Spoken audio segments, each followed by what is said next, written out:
चलो, so good morning everyone. Last lecture we have started discussion about which topic? Gravitation. तो हमारा discussion चल रहा है अबाउट ग्रेविटेशन. क्या होता है ग्रेविटेशन? मतलब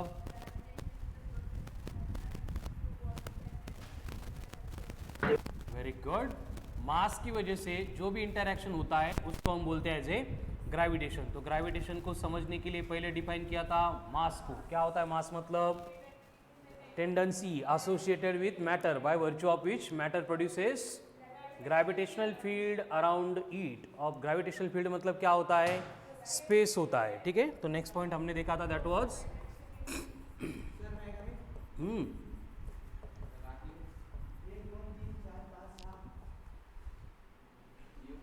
हो ग्रेविटेशनल फील्ड.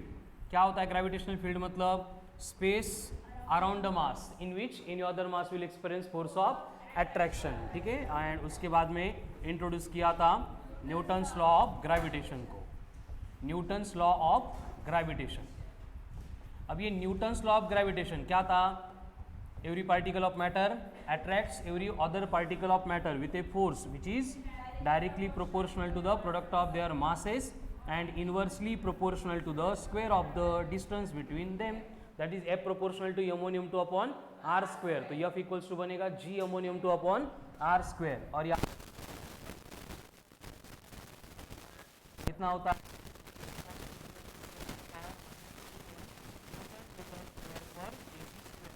इसकी वैल्यू फर्स्ट टाइम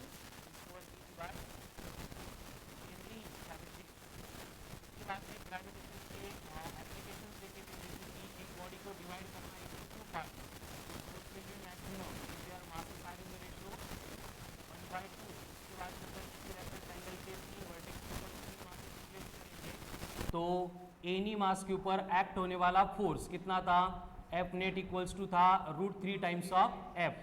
वही अगर बोला है कि इक्विलैटरल ट्रायंगल है और मास जो डिफरेंट है वो मिड पॉइंट पे प्लेस किया है एनी वन साइड के ऊपर एंड तीन मास है तीन वर्टेक्स के ऊपर, तो उस केस में net force acting on the given mass will be कितना होता है? 4Gmm upon 3 into R square या फिर ए स्क्वेयर, वेयर ए का मतलब यहाँ पे साइड लेंथ होगी इक्विलैटरल ट्रायंगल की.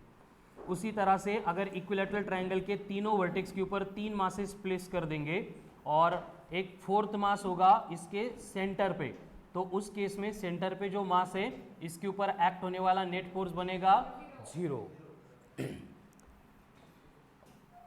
उसके बाद में अगर सेम इक्विलैटरल ट्रायंगल की बात की है, तीनों वर्टेक्स के ऊपर तीन इक्वल मासेस है एंड ये तीनों भी क्या कर रहे हैं? म्यूचुअल ग्रेविटेशन की वजह से सर्कुलर पाथ के ऊपर मूव हो रहे हैं, तो उस टाइम में उनकी वेलोसिटी होती है √Gm upon L. Again L का मतलब side length of equilateral triangle. ठीक है. तो यहाँ पे इक्विलैटरल ट्रायंगल कंप्लीट होने के बाद फिर बात आ गई थी स्क्वायर की. तो स्क्वायर की केस में क्या होता है? अगर चारों वर्टेक्स के ऊपर इक्वल मासेस प्लेस करेंगे m और उस केस में एनी वन मास के ऊपर एक्ट होने वाला फोर्स अगर कैलकुलेट करना है तो ये net force will become F into bracket of √2 plus 1/2, where F की वैल्यू कितनी होगी? Gm square upon a square. A बनी साइड लेंथ. ठीक है. तो ये एप्लीकेशन हमने देखे थे related to equilateral triangle and square. ठीक है. तो उसके बाद में नेक्स्ट पॉइंट देखा था क्या था? सेपरेशन के इक्विलिब्रियम डिस्टेंस. मतलब दो मासेस है m1 and m2 placed at A separation of small d. तो इनके इन बिटवीन अगर कोई कहीं पे भी पॉइंट P पे एक छोटा सा मास प्लेस किया है P, जहाँ पे net force acting on the यम 0 है, तो उस केस में इक्विलिब्रियम का डिस्टेंस कितना होता है? x equals to √m1 upon √m1 plus √m2 into d. तो ये डिस्टेंस कहाँ से होता है? m1 से होता है. ठीक है. उसके बाद में देखा था gravitational force at a point due to continuous mass distribution. और कंटिन्यूअस मास डिस्ट्रीब्यूशन में फर्स्ट क्या लिया था हमने? रिंग. तो रिंग अगर है जिसकी रेडियस आपको बोला है कि कितनी है? r है एंड एक्सिस पे x इतने डिस्टेंस पे पॉइंट P है जहाँ पे कोई भी मास स्मॉल m अगर प्लेस किया है तो स्मॉल m के ऊपर एक्ट होने वाला फोर्स होता है Gmm into x divided by r square plus x square raise to 3/2. And ये फोर्स मैक्सिमम होगा कहाँ पे? Plus minus R by root 2 पे, एंड कितना होगा ये maximum force 3√3 GMM upon 4 into x square, sorry 4 into R square, क्योंकि x को हम रिप्लेस करेंगे। रिंग के बाद में, ये रिंग थी, रिंग के बाद में नेक्स्ट बॉडी हमने कंसीडर की थी, दैट वाज रॉड। तो अगर रॉड के सराउंडिंग में कोई भी मास प्लेस किया है P पे, यम इतना, एट ए डिस्टेंस D, अगर रॉड की लेंथ L है, रॉड का मास कैपिटल यम है, तो इस केस में रॉड ने जो फोर्स एक्सर्ट किया है कितना होता है, capital G capital M small m upon L in bracket 1/d minus 1/L plus d, ठीक है। वहाँ पे R लिखा होगा, यहाँ पे क्या लिया है, D लिया है, ठीक है। वेरिएबल चेंज झाले म्हणून काही फरक पडत नाही। रॉड के बाद में नेक्स्ट पॉइंट था, that is semi circular ring. Semi circular ring, तो अगर ये सेमी सर्कुलर रिंग है और उसके सेंटर पे एक मास प्लेस किया है, इसकी रेडियस आपको बोला है r है, तो फोर्स एक्सर्टेड कितना होता है 2 pi capital G capital M small m upon L square, क्योंकि डेटा होता है इन टर्म्स ऑफ L, और क्वेश्चन में क्या बोलते हैं, rod of length L is bent into semi circle, ठीक है। तो इतने सारे एप्लीकेशंस हमने देखे थे related to Newton's law of gravitation, ठीक है। एंड उसके बाद में आया था न्यूटन का शेल थ्योरम, जिसके अकॉर्डिंग हमें समझ में आ रहा था कि अगर स्फेरिकल शेल है, आउटसाइड पॉइंट पे, मतलब ए के ऊपर कोई मास अगर प्लेस करेंगे तो उसके ऊपर एक्सर्ट होने वाला force GMM upon R square, अगर ये डिस्टेंस स्मॉल आर है तो। अगर बी के ऊपर मास प्लेस किया है तो वहाँ पे फोर्स होगा FB is equals to capital GMM upon capital R square, and अगर शेल के इनसाइड पॉइंट पे अगर मास प्लेस किया है at a distance r dash, तो फोर्स होता है 0। वहीं पे अगर स्फेरिकल शेल को रिप्लेस करेंगे by solid sphere, and same condition अगर देखेंगे तो आउटसाइड पॉइंट अगर है A, तो फोर्स होगा GMM अपॉन आर स्क्वेयर, अगर सरफेस के ऊपर दिया है तो GMM upon capital R square, ठीक है ना। ये पॉइंट A पे mass m at a distance small r, point B पे परत mass small m distance capital R, and inside point C r dash, अगर वहाँ पे भी मास स्मॉल m प्लेस करेंगे तो C के ऊपर एक्ट होने वाला फोर्स जो है उसमें हम क्या करते हैं, बस r डैश अपॉन r से मल्टीप्लाई कर देते हैं, ठीक है। तो ये न्यूटन के शेल थ्योरम के according spherical shell and solid sphere इनसे रिलेटेड जो क्वेश्चंस आते हैं उसके लिए हमने फॉर्मूला डिराइव किए थे, ठीक है। उसके बाद में अगर एक स्पेशल टाइप का क्वेश्चन भी देखा था कि सपोज आपको बोला जाता है कि एक सॉलिड स्फीयर था और उस सॉलिड स्फीयर में से एक छोटा सा और सॉलिड स्फीयर हमने रिमूव कर दिया, तो उस केस में हमें क्या करना पड़ता है, पहले जो लार्ज स्फीयर था उसका मास कैलकुलेट करना पड़ता है by using 4/3 pi rho G into R का क्यूब। उसके बाद में जो छोटा सा स्फीयर हम रिमूव कर रहे हैं उसका मास बनेगा m dash which is equals to 4/3 pi rho G into R का क्यूब इंटू क्या था 1/8, मतलब ये बनता है m/8। फिर इन दोनों के मासेस आ गए, फोर्सेस कैलकुलेट करेंगे और नेट फोर्स बनेगा F1 minus F2, where F1 is the force exerted by complete sphere and F2 is the force exerted by cavity जो हमने रिमूव की थी, ठीक है। तो इतना ही डिस्कशन किया था related to Newton's law of gravitation. उससे रिलेटेड फिर आपने 2 वर्कशीट भी सॉल्व की थी एंड कन्सेप्ट एप्लीकेशन 1 भी कंप्लीट हो गई थी, ठीक है। तो यहाँ तक सबका क्लिअर आहे। हेच जर वर्क रोजचं तुम्ही 5-10 मिनटं करत राहिले तर लक्षात घ्या या टॉपिकला परत नंतर प्रिपेअर करायला एक्स्ट्रा वेळ द्यायची गरज पडणार आहे, ठीक है। तो यहाँ पे न्यूटन्स लॉ ऑफ ग्रेविटेशन खत्म करके लास्ट लेक्चर में हमने इंट्रोड्यूस किया था नेक्स्ट पॉइंट को, that is acceleration due to gravity. और ये एक्सेलरेशन ड्यू टू ग्रेविटी को हमने डिफाइन किया था पहले on the surface of earth अगर बोला है तो एक्सेलरेशन ड्यू टू ग्रेविटी होता है capital G capital M upon R square, and वही अगर एट हाइट H बोलेंगे तो क्या करना है, बस G को रिप्लेस करना है GH से, तो ये GM एज इट इज रहेगा, R will be replaced by R plus H का होल स्क्वायर, ठीक है। तो इस तरह से ये एक्सेलरेशन ड्यू टू ग्रेविटी को इंट्रोड्यूस करने के बाद फिर हमने देखा था कि acceleration due to gravity for second planet upon first planet equals to होता है m2 upon m1 into R2 upon R1 का स्क्वायर। यानी मासेस एंड रेडियस किसी भी प्लैनेट की अगर गिवन है तो हम उसके ऊपर acceleration due to gravity calculate कर सकते हैं, ठीक है। उसके बाद में नेक्स्ट पॉइंट में इंट्रोड्यूस किया था हमने variation in acceleration due to gravity, variation in acceleration due to gravity. तो variation in acceleration due to gravity के लिए हमने फर्स्ट वेरिएशन देखा था, दैट वाज विथ अल्टीट्यूड या फिर हम उसको बोलते हैं हाइट। तो अल्टीट्यूड या फिर हाइट के लिए हमें पहला फॉर्मूला मिला था GH equals to G upon 1 plus H by R का होल स्क्वायर, या फिर इसको सिंप्लीफाई करके अप्रोक्सीमेशन मिला था GH equals to G in bracket 1 minus 2H upon R। But ये अप्रोक्सीमेशन होता है इसलिए एप्लीकेबल होगा up to 10% of height of radius of earth, मतलब लेस देन 640 किलोमीटर। फिर इससे रिलेटेड हमने देखा था कि अगर हमें डेटा दिया जाता है कि GH equals to x% of G है तो H कितना होगा, तो H कैलकुलेट करने के लिए हम क्या करते हैं 10/√x माइनस 1 इंटू R करते हैं। अगर हमें बोला जाता है कि GH इक्वल्स टू G/x है तो हाइट कैलकुलेट करने के लिए हम क्या करते हैं √x माइनस 1 इंटू R करते हैं। तो ये था variation in acceleration due to gravity because of altitude. Altitude के बाद में हमने डिस्कस किया था वेरिएशन विथ डेप्थ, और डेप्थ के लिए हमें कंडीशन मिली थी GD इज इक्वल्स टू होता है G in bracket 1 minus D upon R। And इसको सिंप्लीफाई करने के लिए हमने G को इन टर्म्स ऑफ डेंसिटी यूज़ किया था, मतलब 4/3 pi rho G into R, ठीक है। ये वाला फॉर्मूला हम यूज़ कर रहे थे, जिसके अकॉर्डिंग हमें समझ में आ रहा था कि G at centre of earth कितना होता है 0 होता है, यानी कि अगर वेरिएशन का ग्राफ प्लॉट करेंगे तो सेंटर से लेके सरफेस तक स्ट्रेट लाइन, उसके बियॉन्ड ये पैराबोलिक पाथ क्या करता है फॉलो करता है, ठीक है। तो ये था वेरिएशन रिलेटेड टू डेप्थ। उसके बाद में हमने देखा था कि D is equals to twice of H, यहाँ पे एक्सेलरेशन ड्यू टू ग्रेविटी क्या होता है सेम होता है, ठीक है। उसके बाद में variation in acceleration due to gravity पहले देखा था ड्यू टू शेप, और शेप से रिलेटेड हमें समझ में आ रहा था कि radius of earth is greater than radius of planet होती है। Radius of earth at equator greater होती है as compare to that of radius of earth on planet, और इनमें जो डिफरेंस होता है रेडियस में कितना होता है, radius at equator minus radius at planet, ये होता है 21 किलोमीटर।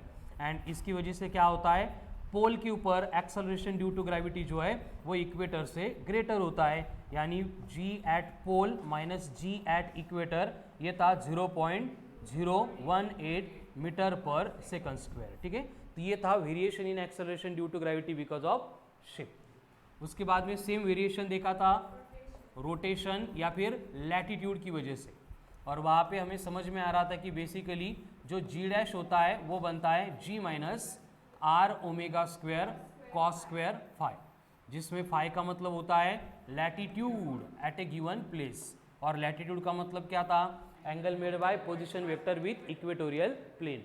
और हमने देखा था कि अगर इक्वेटर पे जाएंगे तो इक्वेटर के ऊपर ये फाई जो है वो 0 होता है, एंड वहीं पे पोल पे जाएंगे तो ये फाई कितना होता है 90 होता है। वैल्यूज पुट करके समझ में आ गया कि अगेन यहाँ पे भी पोल पे एक्सेलरेशन ड्यू टू ग्रेविटी जो है वो इक्वेटर से ज़्यादा है, ग्रेटर है, ठीक है। इसलिए एट द एंड फिर से GP माइनस GE करेंगे due to rotation of the earth, तो वो बनता है 0.034 मीटर पर सेकंड स्क्वायर। एंड अगर यहाँ पे दोनों इफेक्ट को कंबाइन करेंगे तो net change in acceleration due to gravity that is GP minus GE ये बनता है 0.052 मीटर पर सेकंड स्क्वायर, ठीक है। एंड उसके लिए कंडीशन देखी थी कि अगर एट इक्वेटर बॉडी को अगर वेटलेस बनना है, मतलब G इक्वल्स टू 0 बनना है, तो उसके लिए ओमेगा कितनी चाहिए √G/R, मतलब ओमेगा इक्वल्स टू कितना होगा 1/800 रेडियन पर सेकंड, मतलब कि यहाँ पे पीरियोडिक टाइम बनता है 1.4 आवर या फिर 84 मिनट्स, ठीक है। तो रिलेटेड टू ग्रॅव्हिटेशन हमने बस इतना ही पार्ट डिस्कस किया आहे। क्लियर आहे सबका? उद्यापासून मला व्हॉइस नोट्स पाहिजे कंपल्सरी, कळालं नाही तो व्हॉइस नोट्सचे पण कॉलिंग तुमच्या घरी करणार आता, खूप झालं नाटक। चलो 1 मिनट में परत फ्रॉम स्टार्ट। टॉपिक कौन सा है हमारा? क्या होता है ग्रेविटेशन? अरे क्या होता है gravitation? Phenomenon in which bodies interact due to masses. क्या होता है मास? मतलब tendency to produce gravitational field around it. Gravitational field मतलब space around a mass in which any other mass will experience force of attraction. उसके बाद में Newton's law of gravitation. Every particle of matter attracts every other particle of matter with a force which is directly proportional to the product of their masses and inversely proportional to the square of the distance between them. That is F equals to g ammonium 2 upon r square, where g is the universal gravitational constant which is equals to 6.67 into 10 to the power minus 11 newton metre square पर kg का square. ठीक है. उसके application, पहले एक body है मास m को दो पार्ट में डिवाइड करना है so that force will become maximum. उसके लिए रेशियो कितना चाहिए? 1:2. इक्विलैटरल ट्रायंगल पे किसी भी मास के ऊपर एक्ट होने वाला net force √3 times of F. अगर मास प्लेस किया है mid point of any as तो नेट फोर्स बनेगा 4gm अपॉन. उसके बाद में अगर सेंटर पे मास प्लेस किया तो नेट फोर्स विल बिकम 0. उसके बाद में अगर तीनों masses due to their mutual gravitational attraction circular motion perform कर रहे हैं तो उस केस में वेलोसिटी बनेगी √gm अपॉन. उसके बाद में स्क्वायर के ऊपर चार वर्टेक्स पे चार मासेस प्लेस किए तो एनी वन मास के ऊपर एक्ट होने वाला फोर्स बनेगा F इन ब्रैकेट √2 + 1/2. ठीक है. नेक्स्ट पॉइंट में हमने देखा था कि क्या होता है, दो मासेस प्लेस किए एट सेपरेशन D तो उनके बिटवीन कोई भी पॉइंट P होगा जहां पे कोई भी मास प्लेस करेंगे तो उसके ऊपर एक्ट होने वाला नेट फोर्स बनेगा 0. तो उसका डिस्टेंस बनेगा √m1 upon √m1 + √m2 into D. उसके बाद में रिंग के मतलब कंटिन्यूस मास डिस्ट्रीब्यूशन की वजह से फोर्स डिस्कस किया था. पहला एप्लीकेशन आता है रिंग का. तो रिंग की वजह से फोर्स कितना बनेगा? gmmx upon r² + x² 3/2. And ये फोर्स मैक्सिमम होगा कहाँ पे? At a distance of ± r/√2. And maximum force कितना होगा? 3√3gm upon 4r². उसके बाद में रॉड की वजह से ग्रेविटेशनल फोर्स कितना बनता है? gmm upon l in bracket 1 upon d - 1 upon l + d. उसके बाद में अगर सेमी सर्कुलर रिंग दिए तो देन न्यूटन के शेल थ्योरम के अकॉर्डिंग पॉइंट अगर आउटसाइड द स्फेरिकल शेल है तो gmm अपॉन r². सरफेस के ऊपर है तो gmm अपॉन R². इनसाइड है तो 0. वही अगर स्फीयर सॉलिड है तो उस केस में आउटसाइड पॉइंट पे force gmm upon r². Surface पे इनसाइड पॉइंट पे gmm upon r² into r' upon R. ठीक है. उसके बाद में नेक्स्ट एप्लीकेशन देखे थे. ये क्वेश्चन का टाइप था जिसमें अगर सॉलिड स्पेयर में से कोई छोटा स्पेयर हम रिमूव कर रहे हैं तो नेट फोर्स बनेगा F1 - F2. मासेस कैलकुलेट करने की प्रोसेस यहाँ पे. देन नेक्स्ट पॉइंट शुरू किया था that is about acceleration due to कितना होता है सरफेस पे gm upon at height h पे r + h का होल स्क्वायर. उसके बाद में आता है वेरिएशन. पहला वेरिएशन ड्यू टू हाइट. उससे पहले g2/g1 = m2/m1 into r1 upon r1. एक मिनट है यहाँ पे r1 अपॉन r2 का होल स्क्वायर. उसके बाद में आता है variation in acceleration due to gravity with height और अल्टीट्यूड. कितना होता है? gh = g अपॉन यानी gh = g in bracket 1 - 2h upon r. ठीक है. एंड अगर क्वेश्चन में गिवन है कि gh इज 10% ऑफ g तो क्या करना है? 10/√x - 1 into r. अगर गिवन है कि gh इज 1/4 ऑफ g तो उस केस में √x - 1 इंटू r. ठीक है. एंड उसके बाद में लास्ट में देखा था कि variation due to variation in acceleration due to gravity due to depth क्या होता है? gd = g in bracket 1 - d upon r. इससे समझ में आया कि सेंटर पे कितना है? 0 है. इसलिए सेंटर से लेके सरफेस तक स्ट्रेट लाइन, उसके बियॉन्ड पैराबोल. उसके बाद में d = ट्वाइस ऑफ h पे क्या होता है? Acceleration due to gravity same होता है. ठीक है. उसके बाद ड्यू टू शेप क्या होता है? Radius at equator is greater than radius at कितने से ग्रेटर है? 21 किलोमीटर. उसकी वजह से क्या होता है? वेरिएशन आता है. कितना आता है? 0.018 मीटर पर सेकंड स्क्वायर. उसके बाद में आता है वेरिएशन ड्यू टू रोटेशन. क्या होता है? g' = g - r ω² cos² phi. phi is the latitude. जो इक्वेटर पे 0 है पोल पे क्या होगा? पोल पे इक्वेटर. डिफरेंस कितना आता है? 0.034. एंड नेट जो डिफरेंस होगा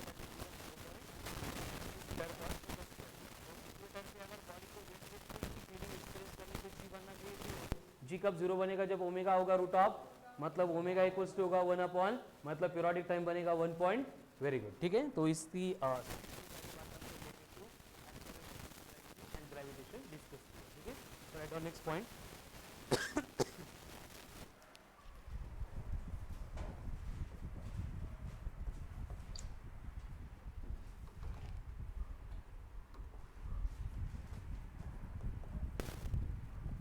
absolute decrease in g पहले ड्यू टू हाइट. देखो क्या होगा, एब्सोल्यूट डिक्रीज मतलब हमें डेल्टा जी लेना पड़ेगा, एक्सेलरेशन ड्यू टू ग्रेविटी कितना डिक्रीज हुआ, तो उसके लिए क्या करना पड़ेगा, G minus G at H करना पड़ेगा, यानी कि ये बनेगा G minus G at height H कितना होता है, G in bracket 1 minus 2h upon R होता है। अगर इनको सब्ट्रैक्ट करना है तो क्या बनेगा, G minus minus plus 2hg upon R, plus जी माइनस जी कैंसल, तो विथ हाइट और with altitude variation in acceleration due to gravity कितना बनता है, delta G is equals to 2hg upon R. पहले बघून घ्या नंतर छापून घ्या, ठीक है।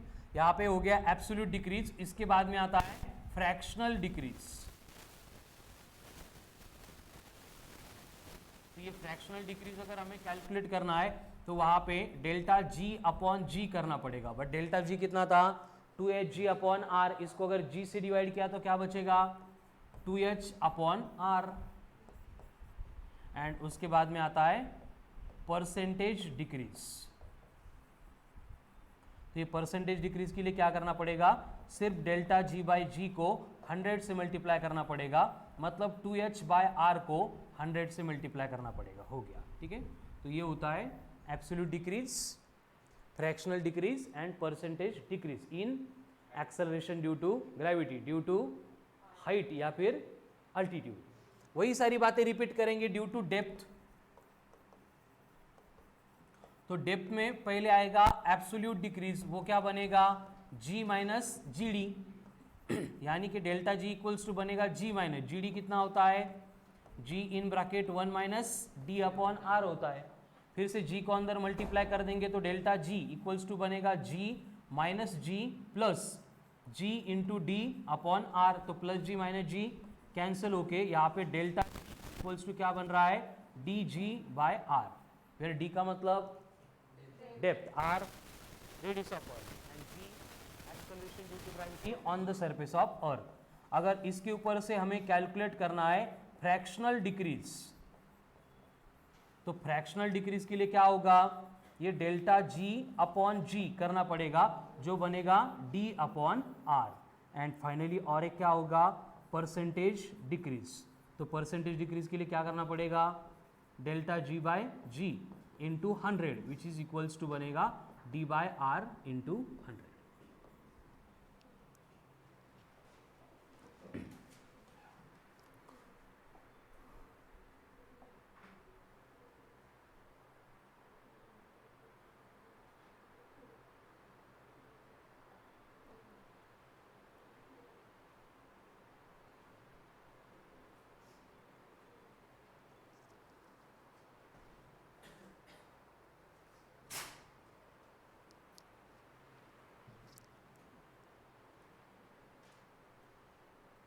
Pranita,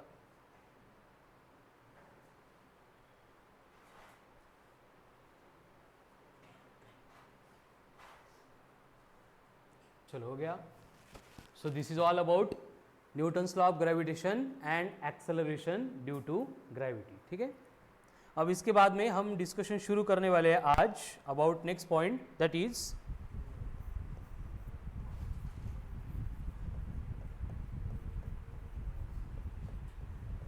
gravitational field. क्या होता है ग्रेविटेशनल फील्ड, मतलब स्पेस अराउंड मास इन विच क्या होता है, जिसमें एनी अदर मास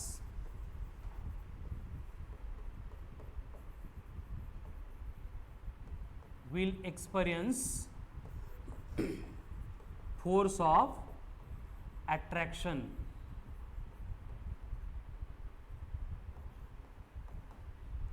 ऐसा स्पेस जिसमें दूसरा मास क्या करेगा, फोर्स ऑफ अट्रैक्शन एक्सपीरियंस करेगा, ठीक है। जैसे कि फॉर एग्जांपल अर्थ की अगर बात करेंगे तो ये अर्थ के पास ह्यूज अमाउंट ऑफ मास है, इससे अर्थ ने क्या किया है खुद के सराउंडिंग में इस तरह की ग्रेविटेशनल फील्ड प्रोड्यूस की है, ठीक है। मतलब कि इस पर्टिकुलर स्पेस में अगर कोई एंटर करेगी तो उस केस में अर्थ क्या करती है, उसको अट्रैक्ट करती है। क्या करती है? अर्थ उसको अट्रैक्ट करती है। मतलब ये पर्टिकुलर स्पेस में अर्थ का इन्फ्लुएंस होता है या फिर अर्थ के ग्रेविटी का इन्फ्लुएंस होता है। ठीक है, तो ग्रेविटेशनल फील्ड मतलब क्या होता है? सिंपली स्पेस होता है। कहाँ पे? अराउंड मास, जिसमें क्या होगा? दूसरा mass force of attraction experience करेगा। ठीक है, क्या है ग्रेविटेशनल फील्ड? मतलब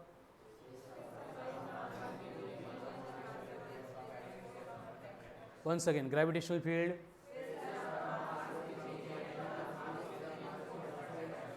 correct, gravitational field, space around the mass in which any other mass will experience force of attraction is called as gravitational field. अब हम डिस्कस करने वाले हैं इस ग्रेविटेशनल फील्ड के इंटेंसिटी के अबाउट। तो ग्रेविटेशनल फील्ड इंटेंसिटी और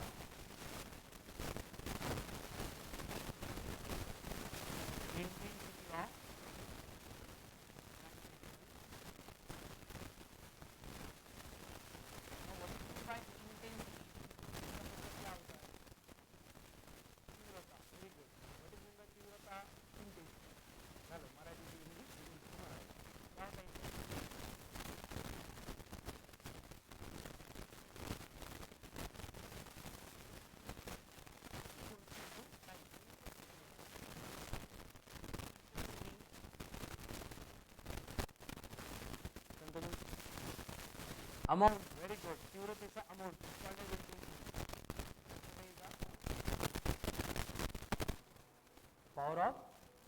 power of area, हे काय असतं नवीन? पॉवर अपॉन एरिया, वही इंटेंसिटी होती है।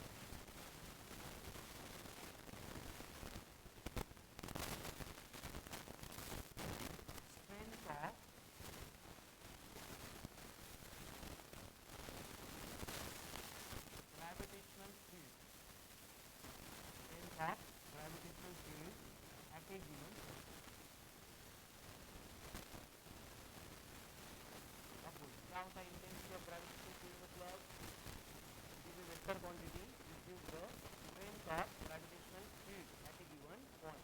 मतलब ये फिजिकल क्वांटिटी है इंटेंसिटी, मतलब जो हमें एक्सप्लेन करती है कि ग्रेविटी की स्ट्रेंथ गिवन पॉइंट पे कितनी होगी। What is the strength? Strength मतलब ability to exert force. Very good, क्या होता है? Ability to exert force. यानी क्या होगा? देखो सपोज हमने यहाँ पे पॉइंट फोर के ऊपर एक बॉडी प्लेस की है, इसका मास m और इसके सराउंडिंग में ये बॉडी की ग्रेविटेशनल फील्ड आ रही है। अब इस ग्रेविटेशनल फील्ड में अगर मैं यहाँ पे एक पॉइंट होगा A, यहाँ पे दूसरा पॉइंट होगा B, यहाँ पे तीसरा पॉइंट होगा। अब तीनों पॉइंट के ऊपर अगर मैं छोटे छोटे मापे नॉट क्या होगा?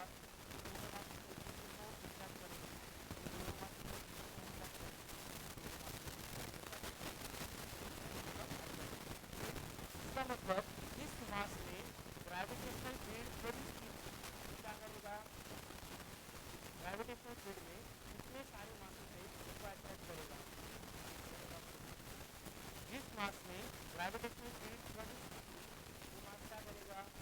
ग्रेविटेशनल फील्ड में कितने सारे मासेस है जिनको अट्रैक्ट करेगा।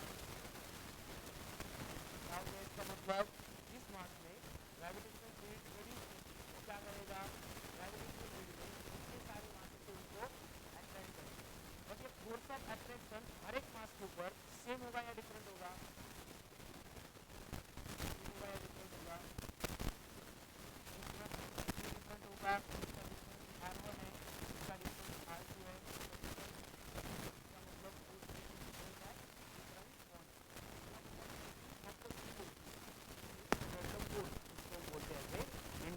Of gravitational field. क्या होगा फिर?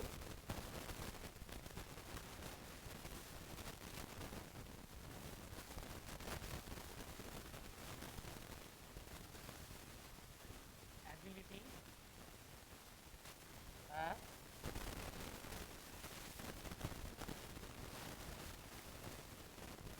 gravitational field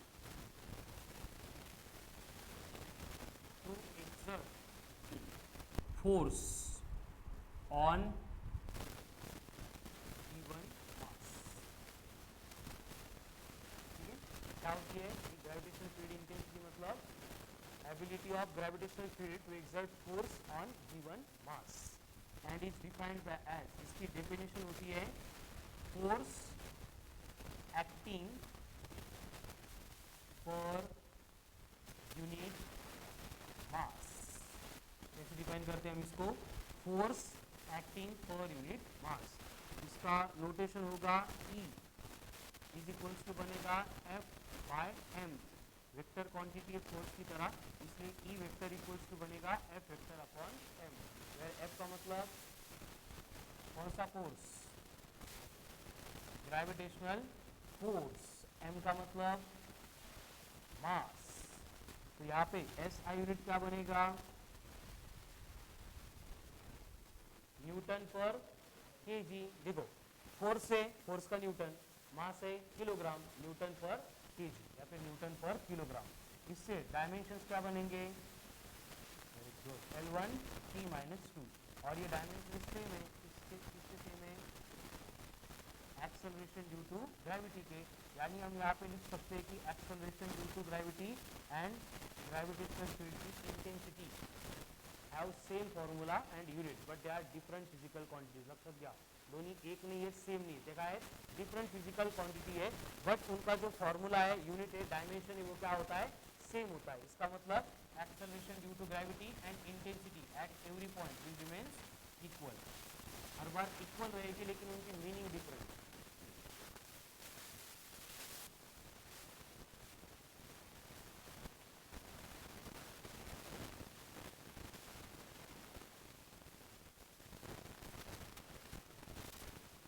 Intensity of gravitational field।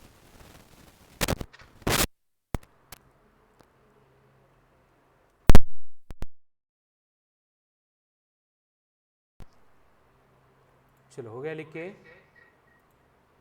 हरी अभी क्लियर है? ओए हरी, चलो इंटेंसिटी ऑफ ग्रेविटेशनल फील्ड या फिर ग्रेविटेशनल फील्ड इंटेंसिटी, इसका बेसिक फॉर्मूला आ गया, that is E equals to F/m। अब क्या होता है देखो कि बेसिकली अर्थ से रिलेटेड अगर डिस्कशन करेंगे तो सपोज ये हमारी अर्थ है जिसका सेंटर है O, रेडियस है कैपिटल R, इसके सरफेस के ऊपर अगर हमने स्मॉल m इतने मास वाली किसी भी बॉडी को प्लेस किया है तो इस बॉडी के ऊपर एक्ट होने वाली इंटेंसिटी ऑफ ग्रेविटेशनल फील्ड कितनी होगी? ये बनेगी E इक्वल्स टू F/m। अब हमें कैलकुलेट करना पड़ेगा अर्थ के एंड इस बॉडी के बिटवीन का फोर्स कितना होगा? Force F equals to capital G capital M small m upon R square. इसको अगर अबव इक्वेशन में पुट करेंगे तो इंटेंसिटी के लिए फॉर्मूला आ गया Gm upon R square, Gm upon R square, where G का मतलब कितना होता है? 6.67 into 10 to the power minus newton metre square पर। M इज द किसका मास? अर्थ का। R इज द अर्थ का मास कितना है? 24 kg, radius of earth 6400 kilometre. तो ये किसके लिए एप्लीकेबल है? सिर्फ अर्थ के लिए, इंटेंसिटी रिलेटेड टू अर्थ।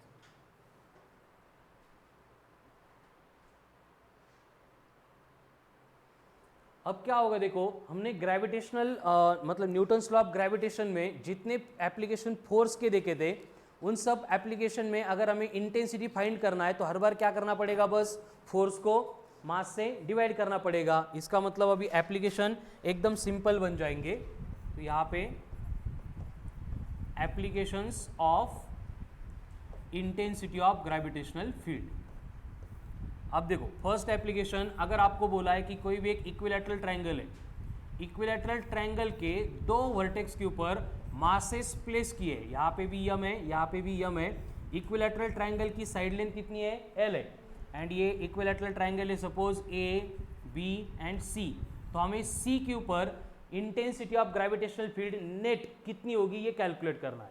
तो सबसे पहले हमें मालूम है कि पहले ए पे जो हमने मास रखा था उसकी वजह से जो इंटेंसिटी प्रोड्यूस होगी कितनी होगी, G M upon L square. उसके बाद में बी के ऊपर जो मास है उसके वजह से जो इंटेंसिटी प्रोड्यूस्ड होगी वो कितनी होगी, again G M upon L square. अब intensity of gravitational field is a vector quantity जो एक्ट होती है in the direction as that of force.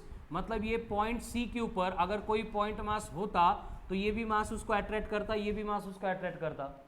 मतलब ये E1 हो गया, यहाँ पे E2 हो गया, तो दोनों के बिटवीन का एंगल कितना बनेगा, 60 डिग्री।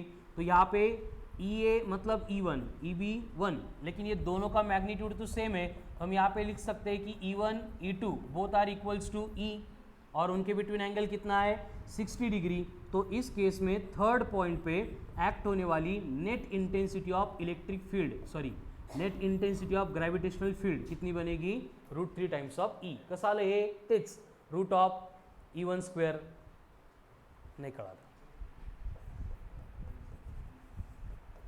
रूट ऑफ E1 का स्क्वायर प्लस E2 का square plus 2E1 E2 cos of theta.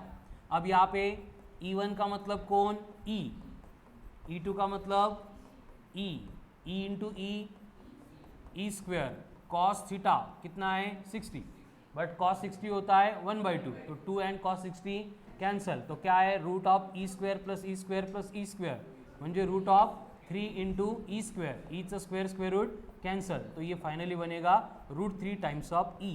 ये बन गई net intensity of gravitational field at a given point.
अब उसी तरह से अगर नेक्स्ट एप्लीकेशन देखेंगे कि सपोज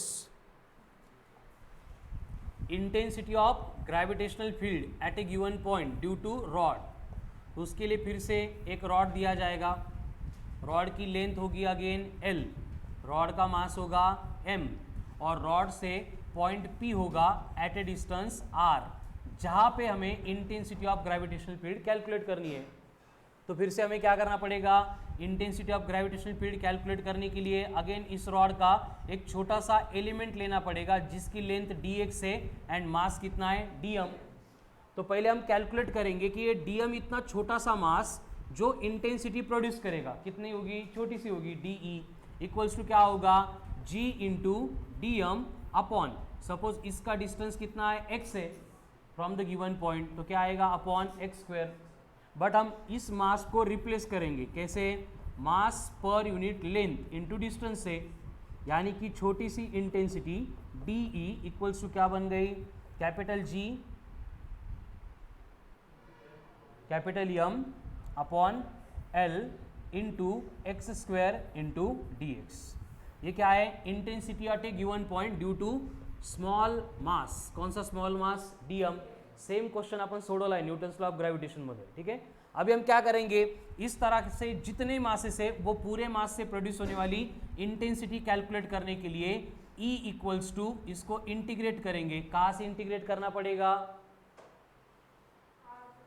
R से लेके R प्लस एल तक, R to R plus L. अब इसमें फिर से इंटीग्रेट करते टाइम gm अपॉन एल क्या है, कांस्टेंट, तो ये बाहर आ जाएगा. तो gm upon L into integration बना R से लेके R प्लस एल, किसका इंटीग्रेशन करना है, dx अपॉन एक्स स्क्वेयर का. तो dx अपॉन एक्स स्क्वेयर को जब भी हम इंटीग्रेट करेंगे हम उसको न्यूमरेटर में लेके आएंगे तो उसकी पावर बनेगी -2. जब हम इंटीग्रेट करते तो क्या करते, पावर में 1 ऐड करते, उसी से डिवाइड करते. मतलब ये क्या बनेगा, इंटीग्रेशन इसका x रेज टू -1 अपॉन -1, मतलब कि माइनस ऑफ 1/x. ये आंसर है किसका, integration of dx upon x square का. तो ये वैल्यू पुट कर देंगे तो हमें यहाँ पे इंटेंसिटी के लिए एक्सप्रेशन मिल रहा है capital G capital M upon L into, इसको सॉल्व किया क्या आ रहा है आंसर, माइनस ऑफ 1/x और लिमिट से R से लेके R प्लस एल तक. अब लिमिट पुट करेंगे, कैसे पुट करते हैं limit, upper limit minus lower limit. Upper limit मतलब कौन है, R plus L, minus minus plus 1 upon बनेगा R. तो फाइनली इंटेंसिटी के लिए फॉर्मूला आ रहा है gm upon L in bracket 1/r minus 1 upon L plus R. तिकडचा आठवतो काय होता, मतलब हर बार बस क्या करेंगे हम एक मास को डिवाइड कर देंगे. ठीक है, वहाँ पे सेम था, बस क्या था gm m था, तो वहाँ पे मास से डिवाइड करना है. ठीक है, तो ये हो गई intensity of gravitational field at a given point due to rod. Right,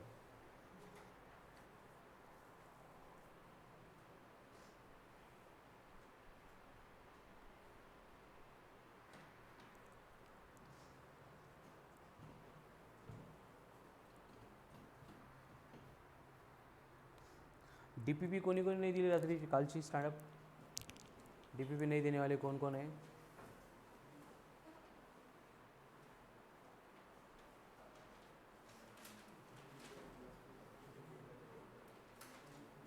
तुमचे असे का हाल होतात, का कंडिशन अशी कळते का एक्झाममध्ये, है ना, इकडं तिकडं सगळीकडं, कारण तुम्ही ना स्वतःसोबत प्रामाणिक नाही बेटा.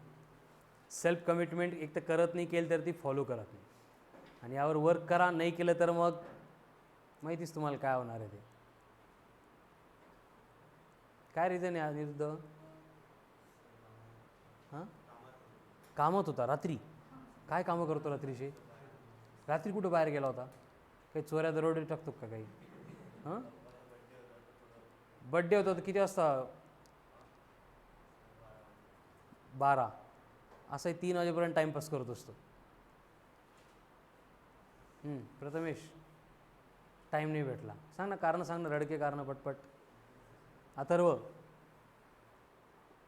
हा ना, युजर ID पासवर्ड आला नव्हता तोपर्यंत येडं करून सोडलं होतं ना, आता आलं तर काही घेणं देणं नाही. सिडाऊन हर्षवर्धन, काय तू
field at a given point due to rod. Next.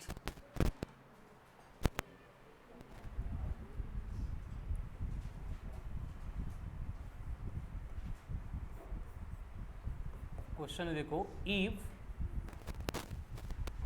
To masses, एक यम है एंड दूसरा 4 टाइम्स ऑफ यम है, separated by 2 into 10 to the power 4 meter, then calculate distance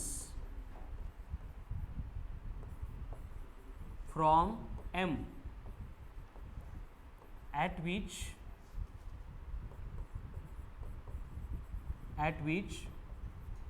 intensity of gravitational field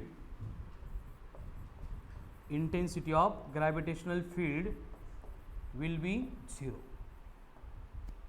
पहले क्वेश्चन में क्या दिया है लिख लो, थिंक अबाउट इट. क्वेश्चन कळाला पाहिजे, that is most important condition.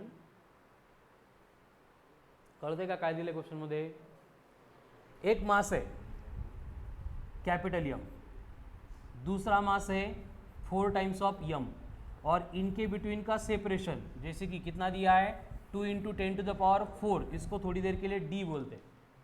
तो इनके इन बिटवीन एक पॉइंट आएगा जहां पे बोला गया है कि net value of intensity of gravitational field कितनी बनेगी? 0 बनेगी.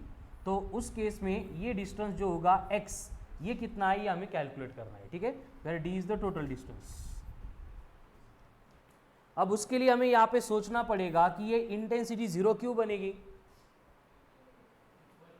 Very good. फोर्स में भी सेम कंडीशन हमने देखी थी कि जितनी इंटेंसिटी इस डायरेक्शन में होगी उतनी इंटेंसिटी इस डायरेक्शन में अगर है तो ये इक्वल एंड अपोजिट एक्ट होगी, तो एक दूसरे को कैंसिल करेगी, इसलिए नेट वैल्यू क्या बनेगी? 0. इसलिए हम क्या करेंगे, अब E1 के वैल्यू पुट करेंगे, तो E1 क्या बनेगा? gm/x². कौन है ये? E1. उसी तरह से E2 क्या बनेगा? 4gm/d-x का होल स्क्वायर. कर देगा, फॉर्मूला वही है, gm/ डिस्टेंस का स्क्वायर. तो पहला मास है m, डिस्टेंस है x, दूसरा मास है 4m, डिस्टेंस है d-x. ठीक है, एंड ये दोनों इंटेंसिटी अगर सेम है तो हमें इनको इक्वेट करना पड़ेगा. तो ये E1 इक्वल्स टू E2 अगर करेंगे तो क्या होगा? E1 इक्वल्स टू E2 करने से gm/x² equals to 4 into gm/d-x का होल स्क्वायर. तो gm कट. अब दोनों साइड में क्या करना पड़ेगा? रूट लेना पड़ेगा. रूट लिया तो क्या बना? 1/x इक्वल्स टू कितना है? 2/d-x. अगर सिंप्लीफाई करेंगे तो क्या आ रहा है? d-x इक्वल्स टू 2x, यानी x इक्वल्स टू कितना आ रहा है? 1/3 ऑफ d. x कितना आ रहा है? d/3, यानी कि फाइनल आंसर बनेगा 2/3 इंटू 10 to the power 4 मीटर. मतलब इस टाइप का अगर क्वेश्चन आएगा तो आपको हर बार सेम प्रोसेस फॉलो करनी है. ठीक है,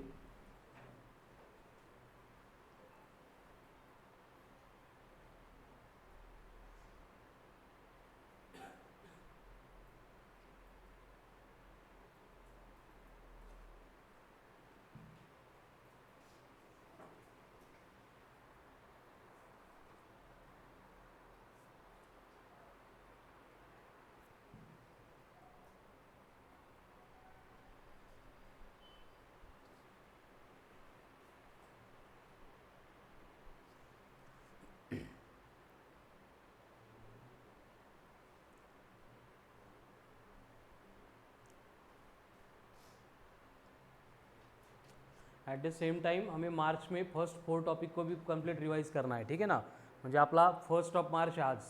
तो ये जो फर्स्ट वीक होगा 1 March two next Saturday Sunday, इसमें क्या करना है? फिर से डायमेंशंस प्रिपेयर करना है, और उसमें रेगुलर व्हॉइस नोट्स में क्या ॲड करना है वो कल मैंने PDF सेंड की थी. कळालं ना? असं प्रत्येक टॉपिकचं मी लिहून देतोय तुम्हाला. आता तरी ते व्यवस्थित प्रिपेयर करा. ठीक है ना. तो रेगुलर वॉइस नोट्स में क्या जो करंट टॉपिक चल रहा है वो, एंड रिवीजन का जो टॉपिक है वो. ठीक है, उसके साथ रेगुलर टॉपिक का होमवर्क एंड डायमेंशंस का होमवर्क क्या है वो मैं ग्रुप में बोलूँगा. ठीक है, जो अलग ग्रुप में उनके लिए अलग होगा, जो रेगुलर ग्रुप में है उनको रेगुलर वर्क करना है. ठीक है. चलो फिनिश।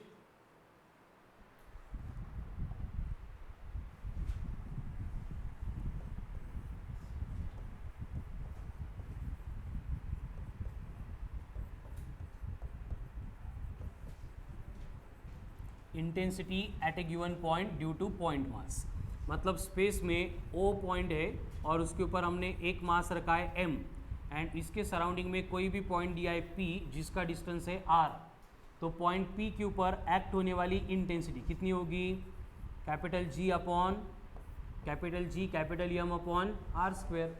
इसका मतलब यहाँ पे इंटेंसिटी जो है दैट इज इन्वर्सली प्रोपोर्शनल है टू द R स्क्वायर, यानी इनका अगर हम ग्राफ ड्रॉ करेंगे E वर्सेस R का तो क्या मिलेगा? हमें पैराबोला मिलेगा।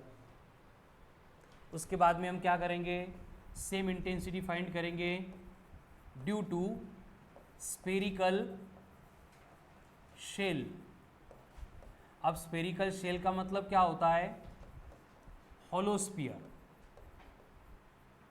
तो स्फेरिकल शेल है या फिर होलोस्फीयर है, तो उसके लिए कंडीशन क्या होगी? फिर से स्फीयर आएगा, सेंटर होगा O, रेडियस बनेगी कैपिटल R।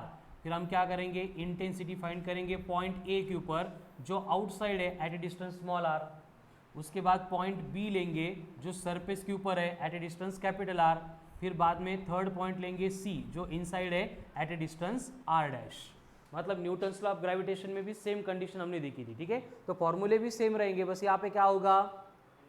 एक मास नहीं रहेगा, उससे डिवाइड करना पड़ेगा। मतलब अगर हमें इंटेंसिटी एट पॉइंट ए चाहिए जो आउटसाइड है, कितनी बनेगी?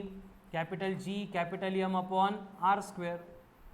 वही इंटेंसिटी अगर सरफेस के ऊपर मतलब पॉइंट B पे चाहिए तो क्या बनेगा?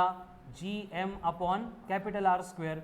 एंड वही अगर पॉइंट इनसाइड दिया है तो इनसाइड पॉइंट पे इंटेंसिटी कितनी बनेगी? 0, क्योंकि फोर्स ही 0 था, 0 अपॉन एनीथिंग विल बिकम 0। म्हणजे सगळे तेच फॉर्मूले, ठीक है। इसको अगर फिर से ग्राफिकली रिप्रेजेंट करना है variation and intensity with distance, तो कंडीशन क्या है? बस यहाँ पे ये जो वैल्यूज है फॉर स्फेरिकल शेल ये निगेटिव होती है। क्या होती है? निगेटिव होती है। मतलब कि जो ग्राफ हम ऊपर ड्रॉ कर रहे थे अब वो निगेटिव है, इसलिए हमें क्या करना पड़ेगा? नीचे ड्रॉ करना पड़ेगा। अब ग्राफ ड्रॉ करते टाइम कंडीशन क्या है? देखो, जब तक सरफेस नहीं आ रहा है, मतलब जब तक D इक्वल्स टू R नहीं है, तब तक क्या होगा? इंटेंसिटी की वैल्यू 0, स्ट्रेट लाइन नहीं, 0। ये इनसाइड 0 है ना, तो जब तक सरफेस नहीं आ रहा है मतलब D इक्वल्स टू R नहीं हो रहा है तब तक 0 है। एंड जैसे सरफेस आ गया उसके बियॉन्ड क्या होगा? ये पैराबोलिक वे से डिक्रीज हो जाएगा, ठीक है। तो ये बनेगा graphical representation for variation in intensity of gravitational field with distance in case of hollow sphere. अभी सेम बातें रिपीट होगी। होलोस्फीयर के बाद में कौन आएगा? Solid sphere.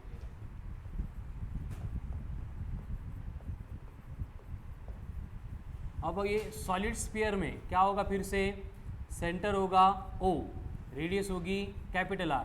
पहले पॉइंट लेंगे A, कहाँ पे? A आउटसाइड, तो ये आउटसाइड पे इंटेंसिटी कितनी प्रोड्यूस होगी? GM upon R square, where small r is the distance. उसके बाद में दूसरा पॉइंट लेंगे सरफेस पे, तो सरफेस के ऊपर जो पॉइंट है उसके ऊपर इंटेंसिटी बनेगी GM upon capital R square. Again ये माइनस रहेगी स्फीयर के केस में। उसके बाद में अगर हम तीसरा पॉइंट लेंगे C, तो यहाँ पे डिस्टेंस कितना है? R डैश है, ठीक है। तो ये इनसाइड पॉइंट के ऊपर इंटेंसिटी कितनी बनेगी? 0 बनेगी क्या? नहीं, क्या करना पड़ेगा? बस R dash upon capital R से मल्टीप्लाई करना पड़ेगा, हो गया। न्यूटन्स लॉ ऑफ ग्रेविटेशन में जो फॉर्मूले देखे थे सब के सब वही फॉर्मूले यहाँ पे रिपीट हो गए, ठीक है। यानी कि यहाँ पे अगर बात करेंगे सेंटर की, तो intensity at centre of solid sphere कितनी है? 0 है। उसके बियॉन्ड क्या होती है? देखो, सरफेस तक E प्रोपोर्शनल टू R है। मतलब यहाँ पे अगर ग्राफिकली रिप्रेजेंट करेंगे तो कंडीशन क्या हो रही है? देखो, शुरू हो रहा है फ्रॉम 0, उसके बाद में लीनियर बढ़ रहा है, कहाँ तक? जब तक सरफेस नहीं आ रहा है तब तक, मतलब R dash equals to capital R नहीं हो रहा है तब तक। उसके बियॉन्ड क्या होगा? अगेन ये फॉलो करेगा पैराबोलिक पाथ। इधर कौन होता है? डिस्टेंस, इधर कौन है? इंटेंसिटी, ठीक है। तो ये हो गया variation in intensity in case of solid sphere.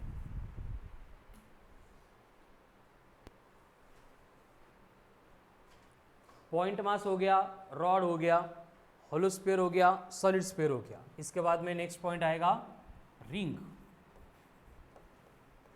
तो रिंग के लिए भी हम सेम प्रोसेस अगर रिपीट करेंगे तो हमें यहाँ पे इंटेंसिटी मिलेगी eight a point along axis, जिसका डिस्टेंस कितना है x से, इसकी रेडियस कितनी है r है। तो पॉइंट P पे इंटेंसिटी होगी E equals to capital G capital M, small m होता है लेकिन यहाँ पे स्मॉल m से डिवाइड कर रहे हैं तो m नहीं होगा, तो क्या बनेगा सिर्फ x divided by r square plus x square raise to 3/2, ये हो गई इंटेंसिटी, ठीक है। एंड उसके बाद में यहाँ पे और एक पॉइंट हम कंसीडर करेंगे, intensity at a point due to disc. तो रिंग में एंड डिस्क में क्या डिफरेंस है?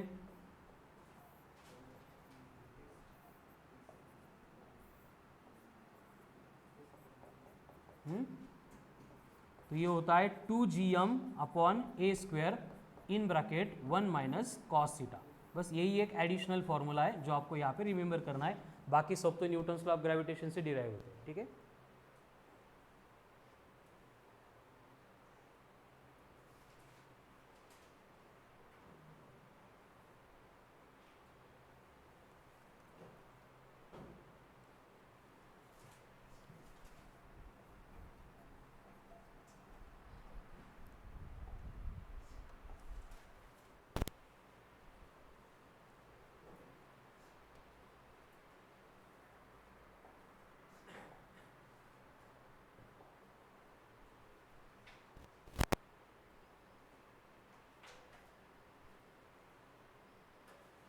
चलो फिनिश्ड।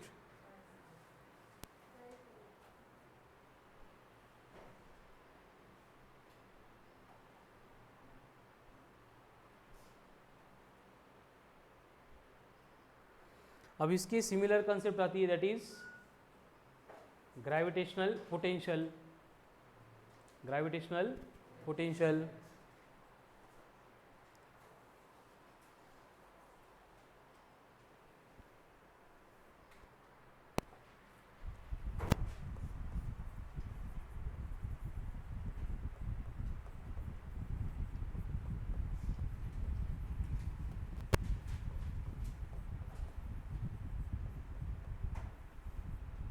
अब ये ग्रेविटेशनल पोटेंशियल मतलब क्या होता है? देखो एकदम सिंपल कंसेप्ट होती है कि in case of gravitational field work depends on mass, that is,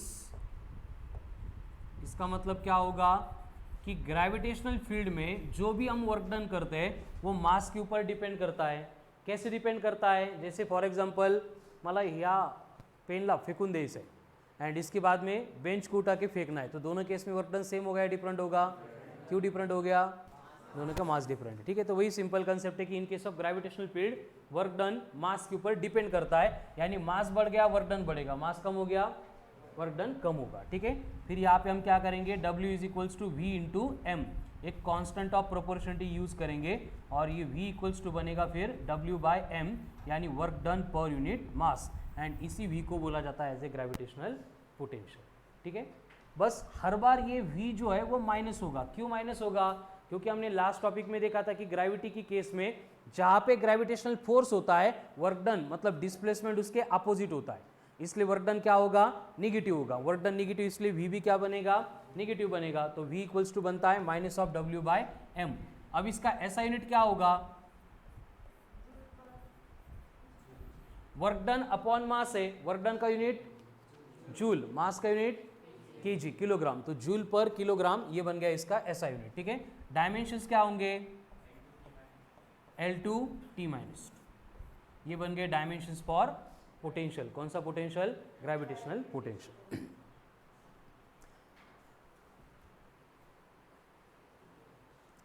अब देखो यहां पे हमने लिखा है कि V इक्वल्स टू है minus of W by M, but work done equals to क्या होता है?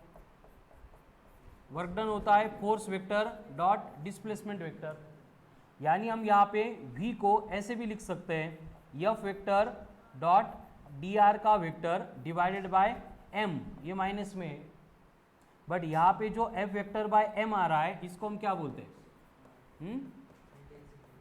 Very good, intensity of gravitational field. यानी यहाँ पे जो v है हम उसको ऐसे भी लिख सकते हैं, v equals to minus of E vector dot D R vector. यानी कि अगर हमें v कैलकुलेट करना है तो e एंड डी आर को क्या करना पड़ेगा? इंटीग्रेट करना पड़ेगा, क्योंकि इनटू डी आर के फॉर्म में था। एंड उसी तरह से अगर हमें इंटेंसिटी कैलकुलेट करनी है फ्रॉम पोटेंशियल तो हमें क्या करना पड़ेगा? इसको फिर डिफरेंशिएट करना पड़ेगा। वही है, जैसे एक्सेलरेशन, वेलोसिटी के ऊपर से एक्सेलरेशन चाहिए तो डिफरेंशिएशन, एंड वेलोसिटी से डिस्प्लेसमेंट चाहिए तो इंटीग्रेशन। ठीक है, तो अगर पोटेंशियल से इंटेंसिटी चाहिए तो पोटेंशियल से इंटेंसिटी चाहिए तो डिफरेंशिएशन, एंड इंटेंसिटी से पोटेंशियल चाहिए तो इंटेंसिटी से पोटेंशियल चाहिए तो इंटिग्रेशन। ही लिहिलंय बघा इथं असं, याला इंटिग्रेशन म्हणता, ये डी बाय डी मतलब डिफरेंशिएशन।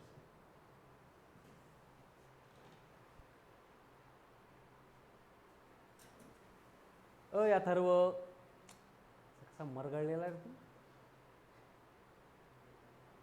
तुझं वय किती आहे? मला पार तो 90-92च वाटतो बेटा। 90-92 जन्मतारीख नाही, 90-92 वर्ष।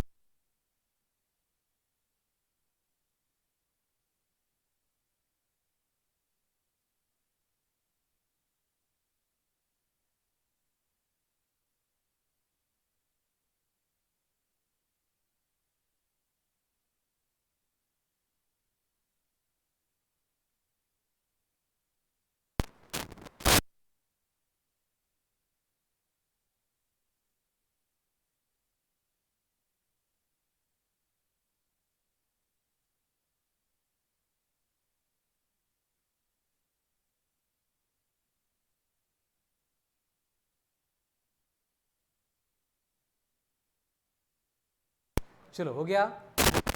नेक्स्ट, अब यहाँ पे अगर देखेंगे तो जब हम पोटेंशियल कैलकुलेट कर रहे हैं तो E को हम डिस्टेंस से मल्टीप्लाई कर रहे हैं, यानी कि चेंज क्या होगा? बस जब पोटेंशियल का फॉर्मूला आएगा तो ये minus of E into distance था, तो gm अपॉन आर स्क्वेयर कर रहे थे, यहाँ पे क्या बचेगा? सिर्फ r बचेगा सारे एप्लीकेशंस में। ठीक है, जैसे वन बाय वन फर्स्ट लेंगे, gravitational potential,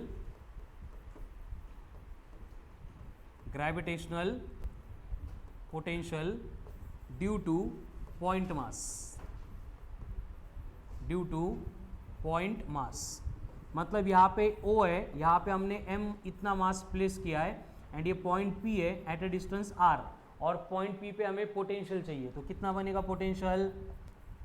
minus of gm upon r, intensity में r स्क्वायर था, यहाँ पे क्या होगा? सिर्फ r होगा।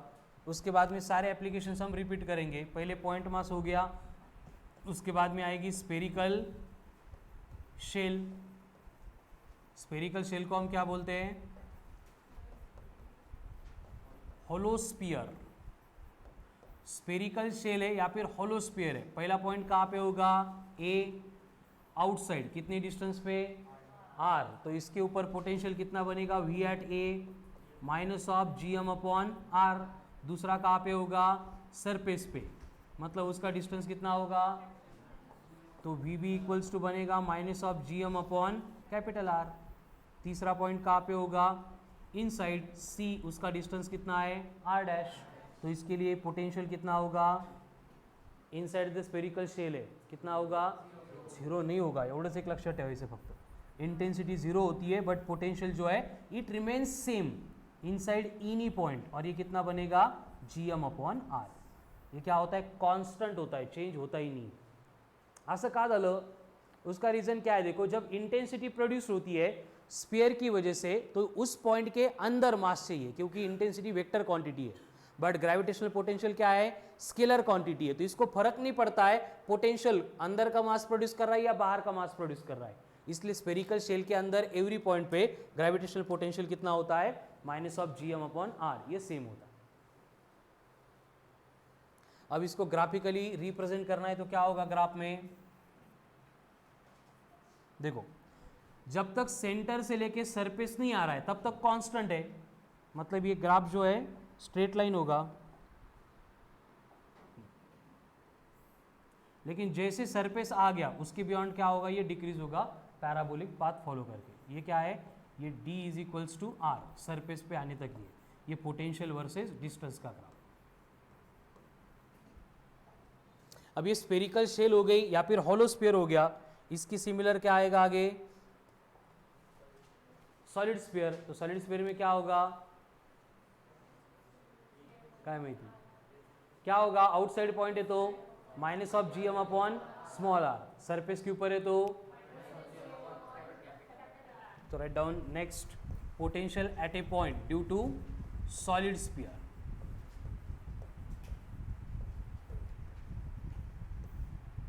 ये सॉलिड स्फीयर पहला पॉइंट आउटसाइड ए, कितने डिस्टेंस पे, स्मॉल आर पे, प्रथमेश बड़बड़ न करो बड़ा। तो ये पोटेंशियल एट पॉइंट ए कितना बनेगा, V at A will be equals to minus of G M upon small R. उसके बाद में नेक्स्ट पॉइंट कहाँ पे होगा, सरफेस पे, कितने डिस्टेंस पे, कैपिटल आर। तो potential at the given point B कितना बनेगा, minus of G M upon capital R. अब तीसरा पॉइंट कहाँ पे होगा, इनसाइड, कितने डिस्टेंस पे, आर डैश, है ना। ये स्फीयर कौन सा है, सॉलिड। तो यहाँ पे इनसाइड पॉइंट पे जो पोटेंशियल होता है बस उतना ही आपको याद करना है, यही डिफरेंट है, ठीक है। कितना होता है, minus of capital G capital M bracket of 3r square minus R dash का square divided by 2 into R का क्यूब।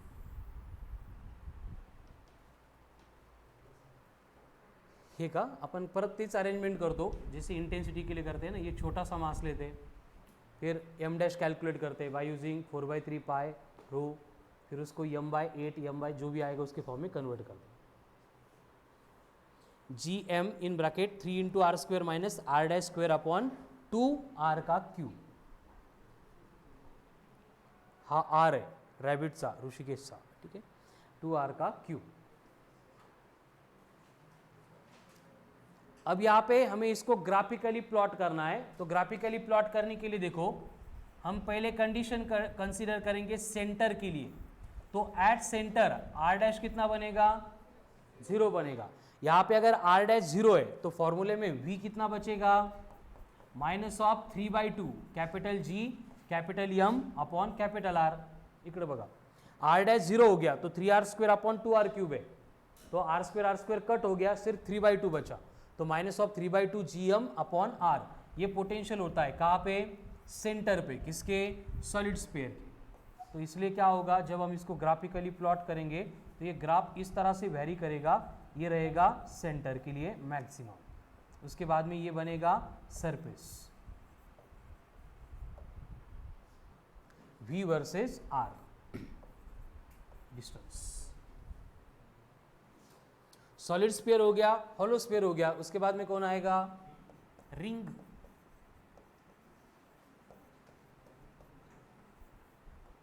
तो रिंग के लिए फिर से पॉइंट P होगा एट डिस्टेंस x, इसकी रेडियस होगी r, तो पोटेंशियल बनेगा minus of capital G capital M upon R square plus x square, 3/2 की जगह पे यहाँ पे आएगा 1/2।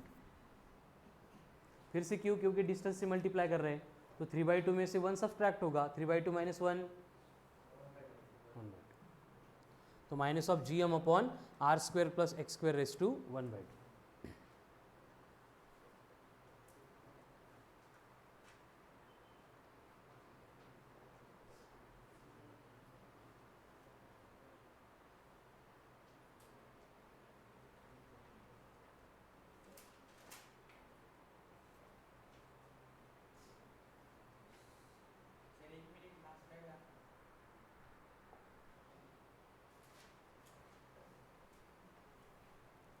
So this is all about intensity of gravitational field and gravitational potential.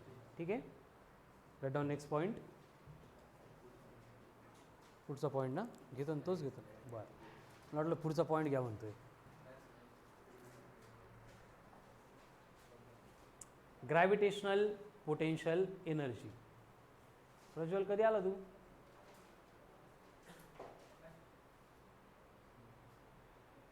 नाही औरंगाबादला कधी आला,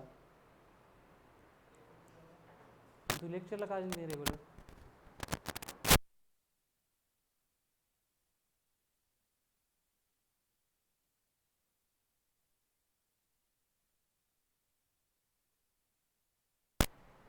चलो finished. Next point, gravitational potential energy.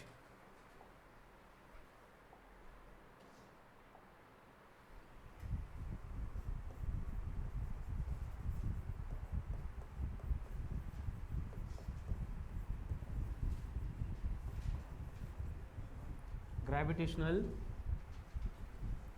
Potential energy क्या होता है? ग्रेविटेशनल पोटेंशियल एनर्जी मतलब पोटेंशियल एनर्जी मतलब क्या था? Stored energy. Write down. Gravitational potential energy is the energy possessed by the body, by virtue of its position,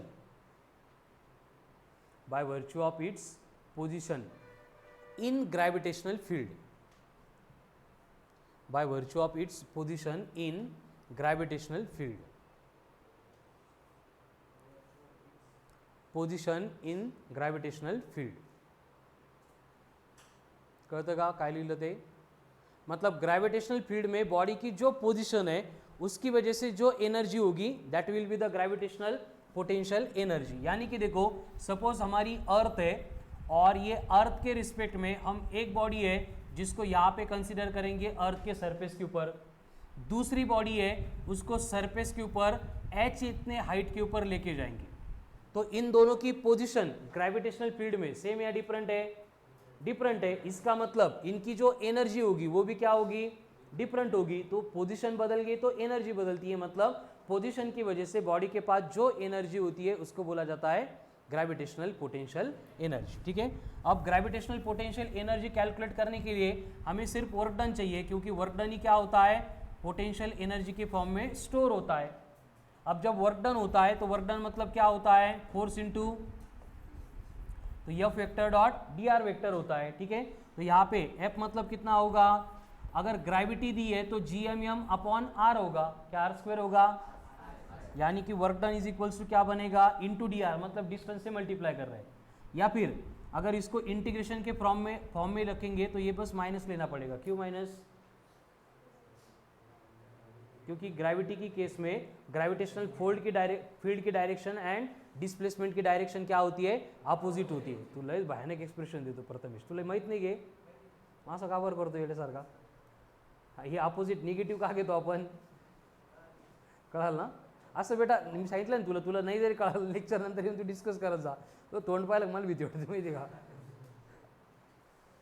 तो ये W is equals to क्या बनेगा? Minus of F vector dot D R vector. F कितना है? G M M upon R square. और ये negative क्यों लेना है हमें साइन? किसकी अपोजिट डायरेक्शन?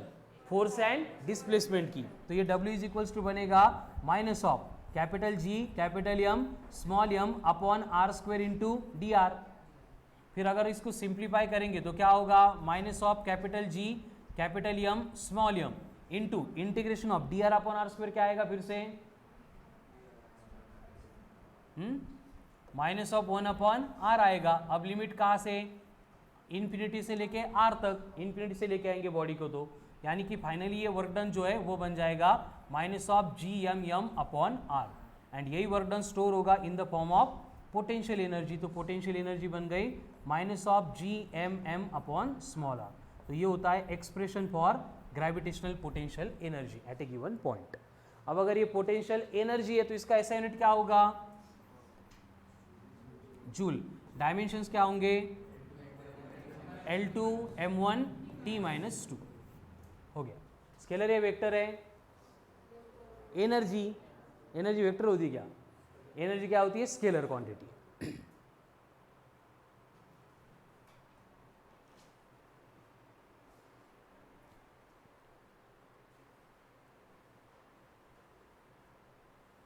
म्हणजे बघा आजच्या लेक्चरमध्ये आपण नवीन कन्सेप्ट तर बघितल्या, बट प्रत्येक ठिकाणी काय करतोय आपण, न्यूटन्स लॉ ऑफ ग्रेविटेशन में जो कंडीशन थी उसमें मॉडिफिकेशन कर रहे हैं. जैसे जब हमें इंटेंसिटी चाहिए थी तो क्या किया हमने, बस फोर्स के जो भी फॉर्मूले थे उसको मास से डिवाइड किया. पोटेंशियल चाहिए था तो उसके लिए क्या किया, जो इंटेंसिटी का फॉर्मूला था उसको डिस्टेंस से मल्टीप्लाई किया, खत्म. अब ये पोटेंशियल एनर्जी की बात आएगी तो यहाँ पे हम क्या कर रहे हैं, फक्त फोर्स का जो फॉर्मूला था उसको डिस्टेंस से मल्टीप्लाई कर रहे हैं, बाकी कंप्लीट सेम है. Gravitational potential energy. तो बस करने का आज के लिए.